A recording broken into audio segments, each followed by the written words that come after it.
Hi friends, ఈరోజు మనం ఒక టిప్ తెలుసుకుందాం. అదేంటంటే జలుబు కోసం మనం వామును తీసుకుందాం.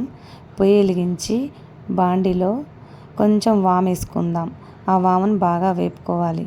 ఇలా చూడండి, అలా బాగా కొంచెం బ్రౌన్ కలర్గా, కొంచెం బ్లాక్ షేడ్గా రావాలి. దానిని బాగా వేయించుకున్న తర్వాత కొంచెం పొగలు వస్తాయి.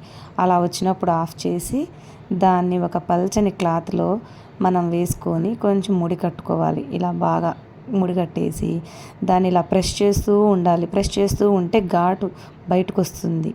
వాములోది ఘాటు అంతా బయటకు వస్తే దాన్ని మనం పిల్లల చేత కానీ పెద్దల చేత కానీ ఎవరికైనా జలుబు ఉన్నప్పుడు పీల్చిపిచ్చామంటే చాలా తొందరగా జలుబు తగ్గిపోతుంది. తలదిమ్మ అయితే ఆన్ ది స్పాట్ తగ్గిపోతుంది.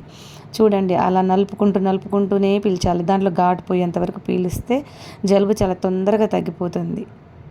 Thank you.